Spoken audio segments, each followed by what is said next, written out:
चलिए आज के इस वीडियो में हम बात करने वाले हैं क्लास 12 के केमिस्ट्री का लेसन 2 बिलियन से महत्वपूर्ण ऑब्जेक्टिव क्वेश्चन का।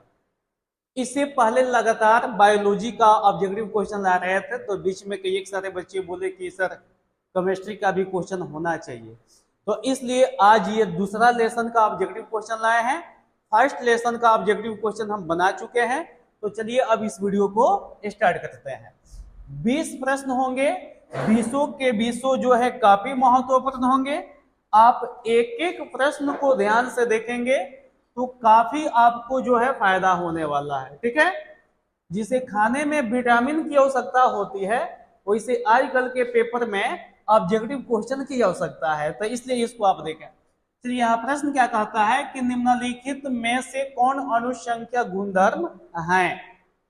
4 ऑप्शन है, इसमें से हम लोग को ये देखना है कि निम्नलिखित में से कौन अनुसंख्या गुणधर्म है, यानी इसमें से कौन सा ऐसा ऑप्शन है जो अनुसंख्या गुणधर्म है। चलिए ऑप्शन देखते हैं। फर्स्ट है क्वथनांक, जो कि अनुसंख्या गुणधर्म नहीं है। क्वथनांक का उन्नयन अनुसंख्या गुणधर्म होता है, लेकिन केवल क्वथनांक नहीं होता। वाष्प दाब, ये भी अनुसंख्या गुणधर्म नहीं है। वाष्प दाब का अवनमन होता है, इस बात पर भी ध्यान रखिएगा। प्रसरण दाब, ये अनुसंख्या गुणधर्म है, ठीक है, ये अनुसंख्या गुणधर्म है। हिमांक भी अनुसंख्या गुणधर्म नहीं है। हिमांक का अवनमन यदि होता तो ये भी अनुसंख्या गुणधर्म हो जाता। तो प्रश्न संख्या फर्स्ट का ऑप्शन नंबर सी जो है सही है। अब इसके साथ हम आगे बढ़ते हैं, सेकंड नंबर प्रश्न को देखते हैं। यह कहता है कुहासा कोलाइडी विलियन में। अब यहाँ 4 ऑप्शन है, आपको बताना है कि इसमें क्या होने वाला है। यहाँ देखिए, द्रव कण गैस में प्रक्षिप्त रहते हैं, यानी द्रव कण जो होते हैं, द्रव अणु गैस में प्रक्षिप्त यानी गैस में रहते हैं, ठीक है। गैसीय कण यानी गैस के कण द्रव में परिक्षिप्त रहते हैं। इसके बाद ऑप्शन है ठोस कण द्रव में प्रक्षिप्त रहते हैं। इसके बाद फिर ऑप्शन है ठोस कण गैस में प्रक्षिप्त रहते हैं। आपको बताना है इसमें से कौन सा सही है। कुहासा यानी समझते हैं ना, कोहरा है ना, ठंडी के मौसम में जब हम लोग घर से बाहर निकलते हैं तो काफी ज्यादा नहीं होता है धुआं के टाइप का, तो वही चीज कुहासा। तो इसमें द्रव कण जो है गैस में प्रक्षिप्त रहते हैं, यानी गैस के अंदर घुले रहते हैं कौन, द्रव के कण, यानी इसमें ऑप्शन नंबर ए जो है इसका सही है। अब इसके साथ हम लोग आगे बढ़ेंगे। अब प्रश्न संख्या 3 कहता है निम्नलिखित में कौन अर्ध पारगम्य झिल्ली से निकल पाते हैं।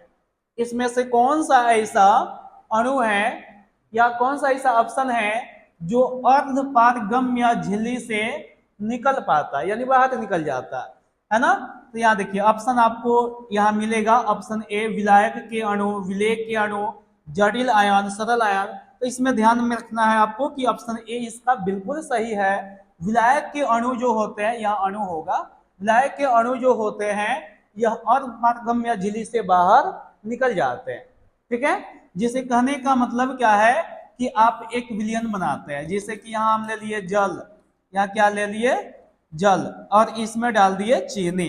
चीनी विलेय है, चीनी क्या है इसमें विलेय है, और जल क्या है विलायक है। जल क्या है विलायक है। अब बताइए कि दोनों में से पतले पतले यानी छोटे छोटे नन्हे मुन्ने जो है किसके अणु होंगे, किसके अणु छोटे होंगे। तो यहाँ देखिए जल के जो अणु होंगे छोटे होंगे, चीनी के जो अणु होंगे जल के अणु की अपेक्षा मोटे होंगे। तो आसानी से अर्ध पारगम्य झिल्ली से बाहर कौन निकलेगा, विलायक के अणु।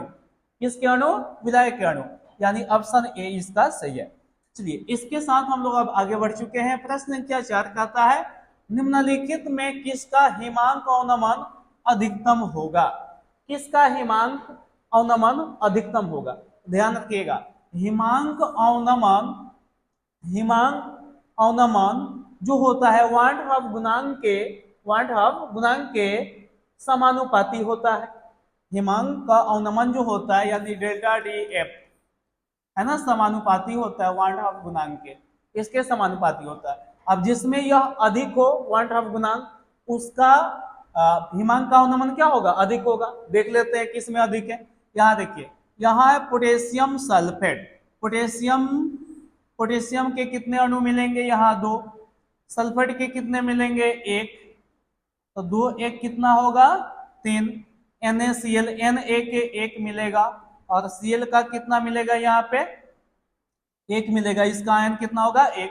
1 1 कितना हो गया, 2 हो गया। यूरिया टूटेगा ही नहीं, ग्लूकोज टूटेगा ही नहीं। अब इसमें देखिए कि सबसे अधिक आयन किसके पास है, वन ड्रॉप गुणांक किसके पास है, तो ऑप्शन ए के पास काफी ज्यादा है, यानी 3 है इन सारे ऑप्शनों में। तो इसलिए इसका ऑप्शन ए जो है सही है। अब इसके बाद प्रश्न कहता है मोललता को व्यक्त किया जाता है। मोललता को, मोललता बोलते किसे हैं, प्रति केजी विलायक में उपस्थित विलेय की मोल संख्या को, मोल संख्या को, विलेय की मोल संख्या को, यानी मोल प्रति केजी का मतलब,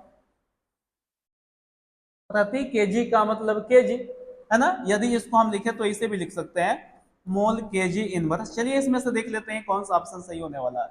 ग्राम लीटर ये तो बिल्कुल नहीं होने वाला है, मोल लीटर ये भी नहीं होने वाला है, मोल किलोग्राम यानी केजी, मोल प्रति किलोग्राम। बहुत बढ़िया आंसर इसका दिया हुआ है, यानी ऑप्शन से इसका क्या है, सही है। चलिए तो 5 नंबर का ऑप्शन इसका इसमें जो है सी सही है। इसके बाद देखते हैं 6 नंबर प्रश्न क्या कहता है, साधारण इकाई जो ताप क्रम से स्वतंत्र है, यानी जिस पर ताप का कोई प्रभाव ना पड़े। ठीक है, 4 ऑप्शन है, आपको बताना है कि कौन ऐसा ऑप्शन है जिस पर ताप का कोई प्रभाव नहीं होगा। चलिए यहां देखिए क्या ऑप्शन है, मोलरता ये नहीं होता है, सामान्यता यानी निर्मलता ये भी नहीं होता है, मोललता। बहुत बढ़िया, यानी ऑप्शन सी इसका सही होगा। मोललता पर ताप का कोई प्रभाव नहीं होता, ताप का यानी ताप का इस पर कोई प्रभाव नहीं होगा। कोई प्रभाव नहीं होने का मतलब क्या है कि यह ताप से स्वतंत्र है, ताप से इसको कोई लेना देना नहीं है, ताप से स्वतंत्र है। चलिए इसके बाद प्रश्न संख्या क्या कहता है, 7 नंबर, समप्रासरी विलयन में समान होती है। समप्रासरी यानी ऐसा 2 विलयन जिसका प्रासरणी दाब बराबर हो, 2 विलयन जिसका प्रासरणी दाब बराबर हो, उसमें क्या होने वाला है। 4 ऑप्शन है, देखिए यहाँ पर बताए कौन सा सही होगा। मोलर सांद्रता, मोललता, नर्मलता, इनमें से कोई नहीं, बताइए, बोलिए जल्दी कौन सा सही होने वाला है इसमें।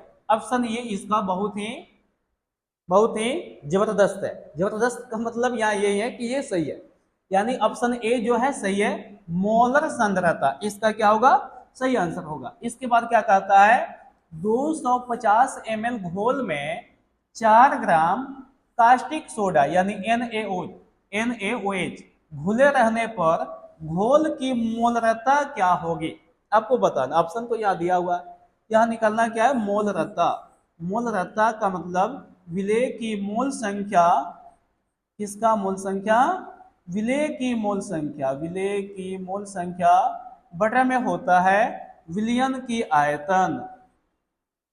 इसमें क्या होता है, विलयन की आयतन। एक बात और यहाँ होता है, यानी इसके लिए कंडीशन देता है कि विलयन का आयतन लीटर में होना चाहिए। किस में होना चाहिए, लीटर में। चलिए इसको बनाने की कोशिश करते हैं, निकालते हैं। एन का वैल्यू किससे निकलता है, इसके लिए फॉर्मूला होता है W/M। एन यानी मोल संख्या, एन का मतलब क्या है, मोल संख्या, विलेय की मोल संख्या।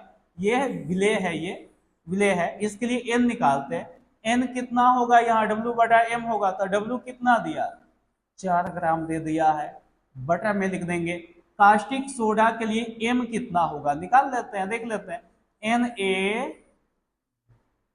का परमाणु भार होता है 23 ग्राम मोल इनवर्स, O का होगा 16 ग्राम मोल इनवर्स और H का होगा 1 ग्राम मोल इनवर्स। सबको ऐड करके देख लेते हैं कितना आएगा, 40 ग्राम मोल इनवर्स। यानी W तो यहाँ दिया 4 ग्राम, M हम निकाल लिए 40 ग्राम मोल इनवर्स, है ना।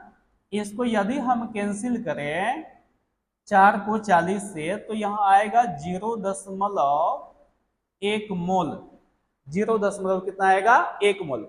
एन का वैल्यू अभी आंसर नहीं बताया है, एन का वैल्यू बताया। अब देखिए विलयन की आयतन लीटर में होना चाहिए। विलयन का आयतन दिया कितना है, 250 ml। यहाँ देख लेते हैं, अलग कहीं रफ कर ले पहले। 250 ml में यदि हम 1000 से भाग देते हैं तो यह बदल जाएगा किसमें, लीटर में। एक शून्य से एक शून्य कैंसिल, इसको हम कैंसिल कर देंगे 1/4 लीटर के लिए। अब एक में यदि हम 4 से भाग देते हैं तो यह आएगा 0.25। 0 कितना आएगा, 25 आएगा। चलिए अब यहाँ वैल्यू डाल देते हैं। मोल संख्या n यानी कितना निकाले थे, 0.1 मोल। इसके बटे में क्या हो जाएगा, विलयन की आयतन यहाँ लीटर में हम निकाल चुके हैं, 0.25 लीटर। चलिए दशमलव हटा देते हैं, भाग देना आसान हो जाएगा। दशमलव हटाएंगे, एक पर डबल शून्य लग जाएगा, दशमलव के बाद 2 अंक है, नीचे होगा 25। और यहां से दशमलव हटाएंगे तो नीचे एक शून्य लग जाएगा। अब इससे यह क्या हो गया, कैंसिल हो गया। यहां हो जाएगा mole litre inverse, mole litre inverse. अब 10 में 25 से आपको भाग देना है, 0 कितना आएगा, 4 आएगा ना, भाग दे करके देख लो आप। 0 कितना आएगा, 4, यानी इसमें का ऑप्शन बी जो है क्या है, सही है। ऑप्शन बी क्या है, सही है। चलिए इसके बाद आगे बढ़ते हैं। अब बारी है 9 नंबर प्रश्न की। यह है जल के 36 ग्राम व ग्लिसरीन के 40 ग्राम रखने वाले ग्लिसरीन, इसका फॉर्मूला है ये, विलयन का मोल अंश होता है। इसमें ग्लिसरीन का मोल अंश बताना है। मोल अंश बताने के लिए अब एक चीज आपको ध्यान में रखना होगा कि किसी एक को ए किसी एक को बी मानना होगा। जैसे कि इसमें 2 पदार्थ है, एक जल और एक ग्लिसरीन। जल को हमने ए मान लिया और इसको हमने क्या मान लिया, बी। अब जैसा कि यहाँ मोल अंश पूछा है तो मोल अंश के लिए इसे फॉर्मूला होता है X B equal to N B बटा N A plus N B. अब यहाँ हमको एन ए और एन बी का वैल्यू जो है मालूम होना चाहिए। तो चलिए बारी बारी से निकाल लेते हैं, एकदम आसान है निकालना। जैसे कि एन ए बराबर फॉर्मूला होता है डब्ल्यू ए बटा एम ए। डब्ल्यू ए बटा में क्या होगा, एम ए। अब देखिए डब्ल्यू ए कहाँ से आने वाला है, तो यहाँ जो दिया गया भार है।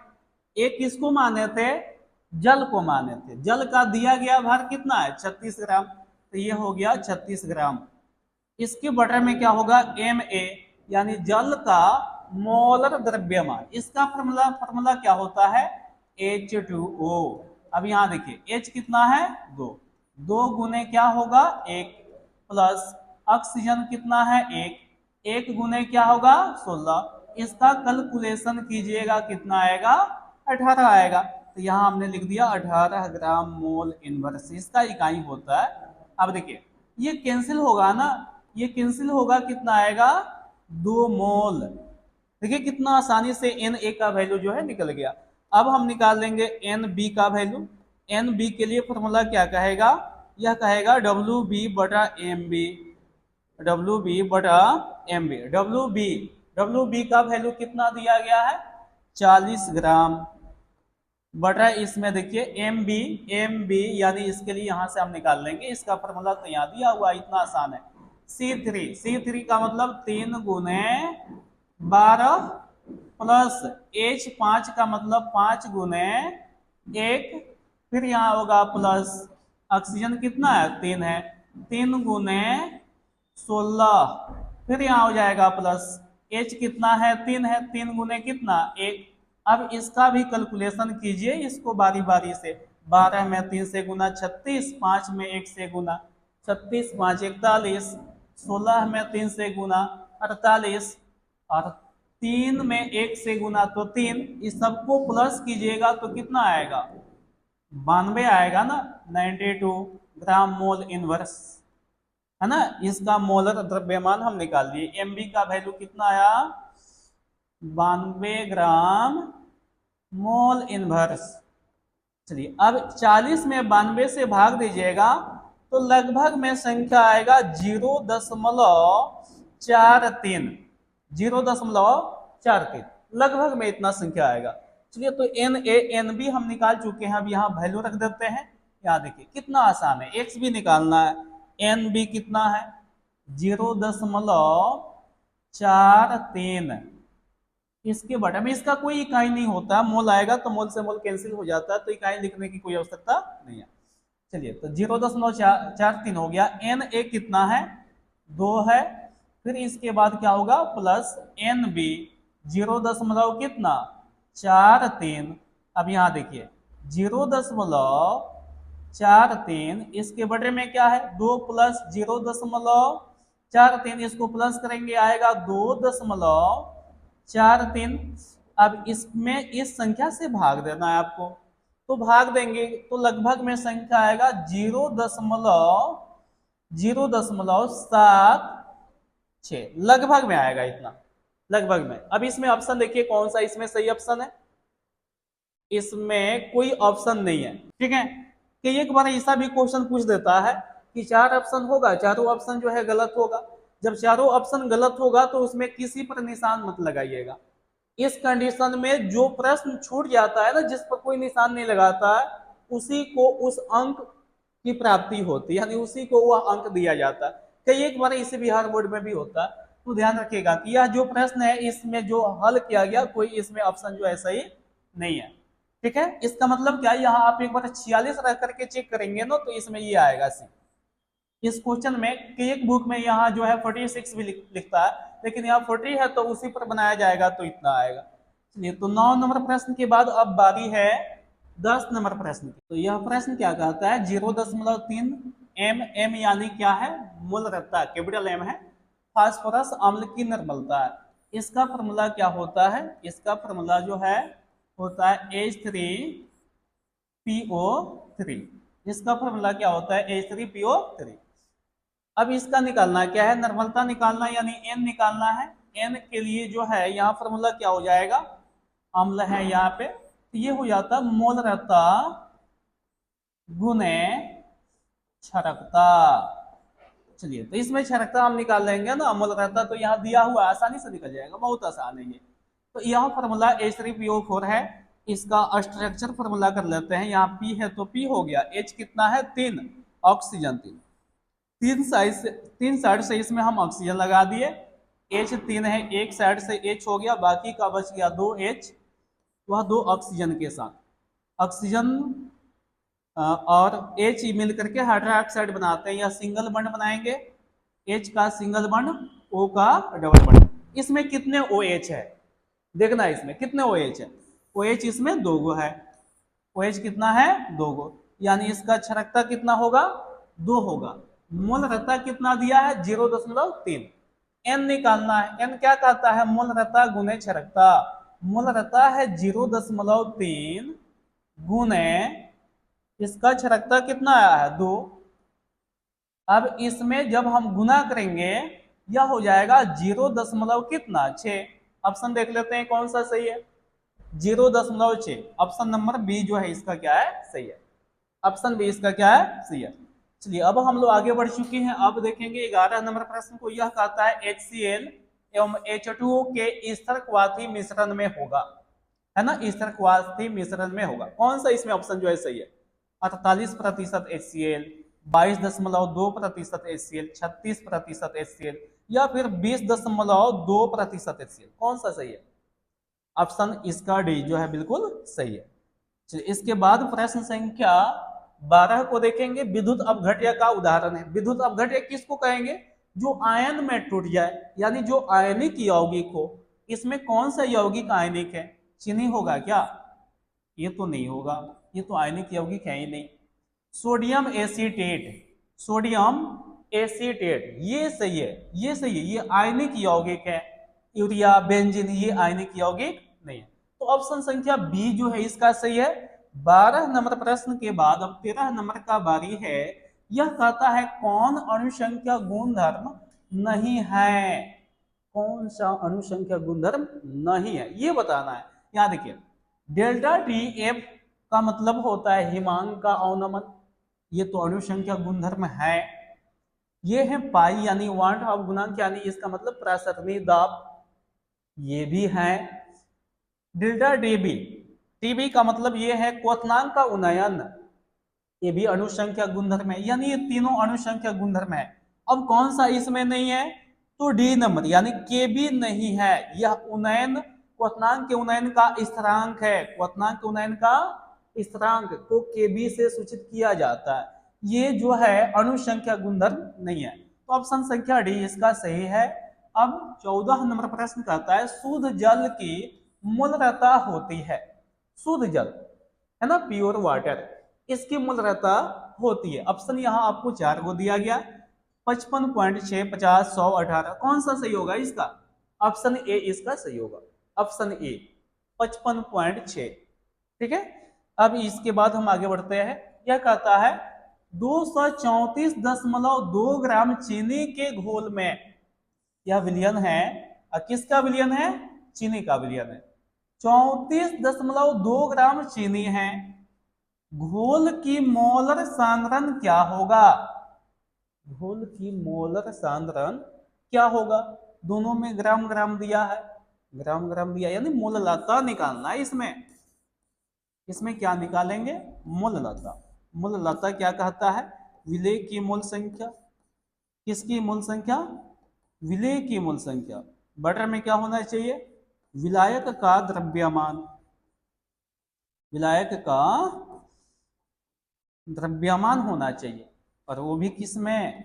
वो भी केजी में होना चाहिए, है ना। विलेय इसमें कौन है? जो कम हो, ये वाला कम है, ये कम है। अब ये जो है किसका दिया गया भार है? चीनी का है। तो चीनी की हमको निकालना होगा मोल संख्या।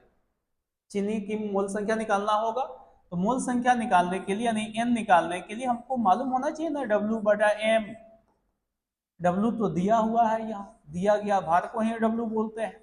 34.2 ग्राम। बटर में क्या हो जाएगा? M। तो चीनी का फॉर्मूला होता है C12H22O11। इसका आप मोलर द्रव्यमान जब निकालेंगे 342 ग्राम मोल इनवर्स आएगा। निकाल सकते हैं ना, कितना आएगा? जब इसको क्रॉस कीजिएगा, कैंसिल कीजिएगा, ये आएगा 1/10, मतलब 0.1। 0 कितना आएगा? 1 आएगा। चलिए, इसके बाद अब मोल संख्या तो उसका निकालिए, विलायक का द्रव्यमान मालूम होना चाहिए। तो ये तो पूरा घोल का बात कर रहा है, यानी पूरा विलयन का बात कर रहा है। तो विलयन में से यदि हम विलायक को घटा दे या विलेय को घटा दे, तो इसमें से विलायक निकल जाएगा। यह विलयन है, इसमें से यदि हम विलेय को घटा दे तो विलायक निकल जाएगा। 234.2 में से 34.2 घटाना है, इसका मतलब 200 ग्राम विलायक है। इसमें से इसको घटाना है, इसका मतलब 200 ग्राम विलायक है। इस 200 ग्राम विलायक को केजी में यदि बदलते हैं तो 1000 से भाग देंगे। कितना से भाग देंगे? 1000 से भाग देंगे। 1000 से जब भाग देंगे तो यह कैंसिल होगा, डबल शून्य से डबल शून्य। अब यह भी कैंसिल होगा, 2 पंजे 10, यानी 1 कितना? 5 भाग दीजिएगा इसमें तो 0.2 आएगा। कितना आएगा? 0.2 आएगा। चलिए, अब इसका वैल्यू यहां डाल देते हैं। मोल संख्या हम जो कि पहले निकाल चुके हैं 0.1 है। इसके बटे में विलायक का द्रव्यमान भी निकाल चुके हैं केजी में, 0.2 है। दशमलव से दशमलव कैंसिल, दशमलव के बाद 1 का स्थान है दोनों के पास, यानी यह होगा 1/2। 1 में जब हम 2 से भाग देते हैं तो यह आता है 0.5। यानी कौन सा ऑप्शन इसमें का सही है? ऑप्शन बी इसका सही है। ऑप्शन बी इसका क्या है? सही है। अब 15 नंबर के बाद 16 नंबर का बारी है। क्या कहता है निम्नलिखित में किस यौगिक का 1/2 गुणांक इसके बराबर है? 1/2 गुणांक देख लेते हैं कितना आयन है। K4 का मतलब 4 आयन है। FeCN6 ये तो पूरा इसका जो है लिंगडी है। तो यहाँ 1 इसके पास, यानी यहाँ 4 है, यह इस पर कितना है? कुछ नहीं है, तो 1 है। 4 1 कितना हो गया? 5। इसके पास आयन कितना है? 5। इसमें देखते हैं किसके पास 5 आयन है। ALA2 यानी यहाँ 2 आयन है। SO4 का होल थ्राइज यानी यहाँ 3 आयन है। यहाँ कितना आयन है? 3। यहाँ कितना है? 2। 2 और 3 कितना? 5। ये तो कमाल हो गया, फर्स्ट वाला ही मैच कर गया। यानी ये इसका क्या है, सही आंसर है। बाकी सब में देख लेते हैं, इसे देखने में क्या जाता है। एन ए के पास कोई संख्या नहीं, यानी एक है। सीएल बेचारे के पास, इसके पास भी कोई संख्या नहीं, इसके पास भी एक आयन होगा, एक एक दो। यहाँ एक आयन है, यहाँ तीन है, एक और तीन चार। यहाँ भी एक आयन है, यहाँ दो आयन है। यहाँ कितना आयन है, दो आयन। SO4 ये आयन होता है सल्फेट, इसके पास एक है। किसी के पास पांच है का, फर्स्ट वाले ऑप्शन को छोड़ दो तो किसी के पास नहीं है। तो इसका जो बराबर में यौगिक है कौन सा होगा, ऑप्शन ए वाला होगा, यानी एल्युमिनियम सल्फेट। चलिए आगे बढ़ते हैं। अब प्रश्न है 17 नंबर। प्रति केजी विलायक में विलेय की मूल संख्या को क्या कहते हैं, बताओ आप। प्रति केजी विलायक में विलेय की मूल संख्या को क्या कहते हैं, उस समय से कितना जिक्र हुआ इसके बारे में। मूललता बोलेंगे, ये ताप से भी स्वतंत्र होता है, इसको क्या बोलेंगे, मूललता। निर्मलता नहीं बोलेंगे, मूलांश नहीं बोलेंगे, मूलतत्ता नहीं बोलेंगे। प्रति केजी, यदि यहाँ होता ना प्रति लीटर, तब उसको क्या बोल देते हैं, मूलतत्ता। लेकिन क्या है, प्रति केजी। चलिए इसके बाद प्रश्न संख्या 18 क्या कहता है, केन सुगर अणुभार यहाँ दे दिया है, केन सुगर इसका अणुभार दे दिया है कि 5% भाग है। इतना सिंपल प्रश्न, इतना आसान, ये तो बिल्कुल हलवा है। 5% बताना है, 5 बटे क्या कर देंगे 100, 5 बटे क्या कर देंगे 100। अब निकालिए इसको, देखते हैं क्या होता है, क्या होगा इसमें। आप खुद इसका कैलकुलेशन करके देख लो, कैलकुलेशन करो इसमें। सबसे सिंपल क्या है, इसमें इतना सब कुछ करने की कोई आवश्यकता नहीं है। 5% आपको बताना है ना, आसानी से इसमें देखो क्या करेंगे। इस संख्या में हम 5 से भाग दे देंगे, इस संख्या में कितना से भाग दे देंगे, 5 से। कितना आएगा, 68.4 आएगा। यानी ऑप्शन ए जो है इसका क्या है, सही है। ऑप्शन ए इसका क्या है, सही है। 18 के बाद अब बारी आता है 19 नंबर प्रश्न का। सुक्रोज का सूत्र है, सुक्रोज यानी चीनी का फॉर्मूला क्या होगा, क्या होगा चीनी का फॉर्मूला, C12H22O11। मैच कराइए इसको, किस में मैच करेगा, C6H6O6, ये तो होगा ही नहीं। C6H12O12, ये भी नहीं होगा। C6H12O6, ये भी नहीं होगा, यानी डी होना चाहिए। मिला भी लेते हैं, C12H22O11, है ना। यानी 19 नंबर प्रश्न का ऑप्शन जो डी है यह क्या है, सही है। फिर इसके बाद प्रश्न क्या कहता है, ओलियम का अणुसूत्र। ओलियम यानी H2SO4 में जब SO3 को डाल देते हैं तो ओलियम बनता है। संपर्क विधि में ये पढ़ा होगा लोग, यहाँ देखिए। तो इसमें जब डालेंगे तो क्या हो जाएगा, यहाँ पे H2 है तो 2 हो जाएगा, S112 हो गया, ऑक्सीजन 4 और 3 कितना हो गया, 7 हो गया। यानी H2S2O7। इसमें देख लेते हैं कौन सा है, H2S2 नहीं मिला, H2S2 नहीं मिला, H2S नहीं मिला, H2S2O7 यानी डी नंबर में मिल गया। इसमें कौन सा सही ऑप्शन है, डी नंबर है। तो इस तरह से प्रत्येक लेसन का हम 20-20 ऑब्जेक्टिव क्वेश्चन को लाते रहेंगे। आप यदि चैनल के साथ नए हैं तो आप जल्द से जल्द आप ज्वाइन करें इसको, क्योंकि इसमें एक एक वीडियो में एक एक जो प्रश्न है वह सब आपके भविष्य को बनाने वाला है। आपके भविष्य को देख करके ही एक एक क्वेश्चन का चुनाव किया जा रहा है। चलिए इस वीडियो में इतना ही, धन्यवाद।